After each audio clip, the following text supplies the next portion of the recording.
let's get philosophical. So we're going to go with a classic quote, which from Nietzsche. Right. The idea, famously saying that God is dead and we killed him. So, as being a former man of the cloth, as it were, Duncan, what? Former, no, current really, but anyway. Well, yes, of course. To you, what does that quote standpoint, if you will, mean? What do you take from that? Well, I take from it that I think Nietzsche was an interesting guy, but you might imagine I wouldn't necessarily agree with the statement "God is dead" to start with, because it flags up all sorts of thoughts in my head. Like, if God is God, then God is in charge. God is all powerful. So why would you want to say that statement in the first place? Because it's an impossibility. And what was the bit that went with it? God is dead, And we killed him. and we killed him. Um, and well, it's quite possible we as humans can do all sorts of horrible things, but I can't quite see how whatever God you worship is going to be a God who you think you can do anything to. Okay. Now, I look at it rather than because of how I think I of haven't things. studied Nietzsche, by the way. No, it's fine. No, let's look at this from let's look at it literally. If you look at it literally, like you are now, the idea that saying actually, someone you can't kill God because he's God. I look at it more actually. He's not saying that we killed God, but more that we've actually killed religion. The idea that religion is dead, and we've done that. Well, why wouldn't he say that then? He's a philosopher. Yeah, but I mean, I think I'd make a major distinction between God and religion, just as I'd make a major distinction between God and church. Well, of course, but I think the way that some people look at it is that when they think of God, you associate God with religion. No matter what religion you're looking at, if it's a monotheistic religion, you generally associate God with that religion. So therefore, he could be saying that, look, the idea of religion is dead, and that's down to us. And I think that's a very relevant quote for today's society. I think it is quite a good topical quote. I do. I mean, and I'm not the first one to say this, but I think there are times in church history, and we're in one of them in a way, where the church is really struggling, and I have a lot of trouble with church, even if I'm a member of one or a minister across a large institution. I have a problem with the church. I never have a problem with Jesus as the Son of God, because there isn't a problem with that. The problem is us. It isn't the God. So if Nietzsche was talking about religion, then I can see religion. I think is a problematic word anyway. But would you say that our society has essentially killed off religion? Like I think you I see think declining church yeah. figures. I think there are certainly changes afoot that are doing things to the framework of church, and particularly in certain cultures who've decided that they, in their own strength, will run their own lives. I think it's less. I don't think that's true across the world in general. I think different cultures approach these things differently, and actually, the Christian church is actually growing worldwide. But in the context that I'm feeling it, and people from my kind of culture or the cultures that I might mix with, well, there's a real struggle with it. And yet, I mean, as an example, Philip and I went on holiday recently to Croatia, Yes, of and course.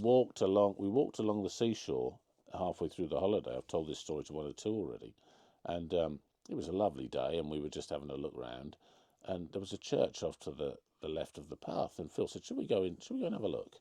I said, "Yeah, go on then." And we walked up towards the church, and we heard singing, and it was lovely. And I thought, I know that song, and and then we walked in, and there was a class of 30 primary school kids, about age 9 or 10, and they were singing this song, led by a teacher playing the piano, and it was a beautiful kind of acoustics in there, and they were really good singers, and they were singing a song that I knew, but I can't remember the English title of it, and it was being sung in Croatian. And we were so mesmerised by this kind of special moment in this church that there's a sense in which the spirituality of the moment wasn't being killed off.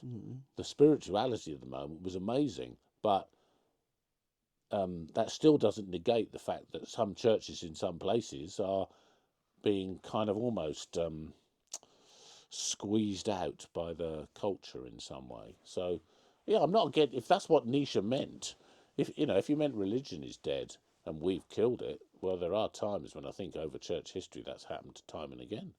Yeah, because I just think with anything like this, these sort of philosophies, you've got to maybe look, rather than looking at it as it for how it was written back then by, Yeah, you should actually treat it a bit like a living, breathing idea that evolves with time. yeah, yeah, So taking that statement and applying it to today, for example, the idea that as our society's changed and quite frankly modernized really and started to have that less of a reliance yeah. upon religion, that's what that has been what's killed it off. Because once upon a time, But the it won't. church was But the education it won't system. have killed off.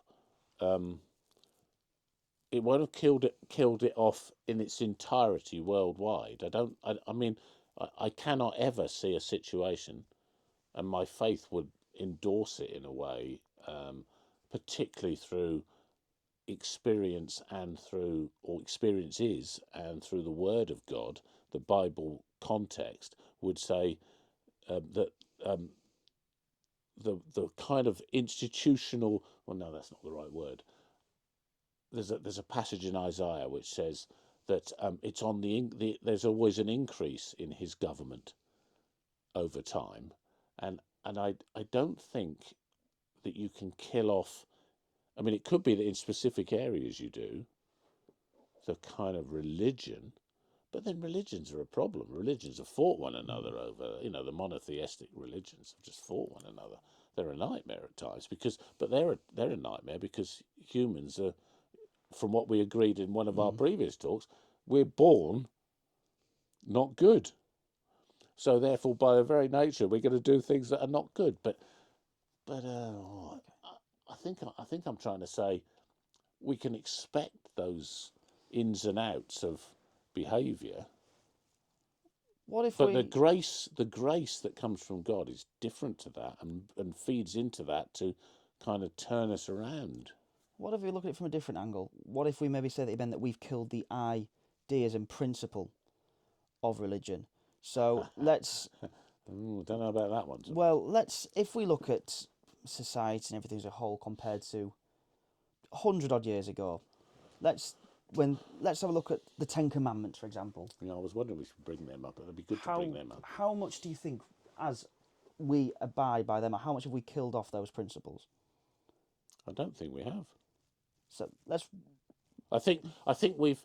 I think I've certainly seen an analysis before now where the law of the land was effectively going against about 9 of them. Depending on how you looked at certain laws. So even thou shalt not kill. If you were depending on where you were on the abortion debate, you could say, well, we've even got a law that allows that or whatever, and so you can go through them.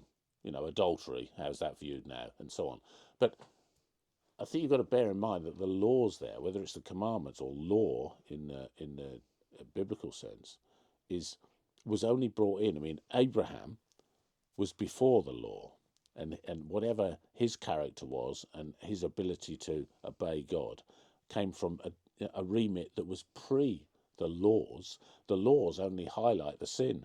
They only highlight the mess, the evil, the things that we do, and make us realise that we're overstepping the mark. So do I think the Ten Commandments? No, I mean Jesus came to not to get rid of the law, but to, in a sense, complement and supplement and add to the law through his grace. So, but have we gone along with that? That's what I'm getting at, because I I think don't humans think we break have. I think humans break those I think the commandments are laws. broken more so than obeyed at the moment, which therefore means to me that But that the doesn't mean ideas of religion have been they're killed. invalid, does it? Well, that goes onto a different legal matter altogether. Is at what point, when so many people keep going against the same law, do you actually look and think actually that's now obsolete? At what point does when something becomes so ignored? Which ones would you say should be obsolete then? Well, let's have a look. So should you stop honouring your father and your mother? Depends on your circumstance. Not mine. Love me mum and dad. Can't stress that enough. But for some people, I mean, the Sabbath might be one we've thrown out. I think to our detriment. That's a big topic. We ought to do that one another time, actually. Maybe we should do this a bit more in the future, some of these. Maybe take apart some of those commandments and how we view them. I think as a society we've done that quite well already. Okay, I think, but fair yes, comment, and I think maybe we should stop there and let people talk about that, and Yeah. maybe come back to some of these let things. you decide. So,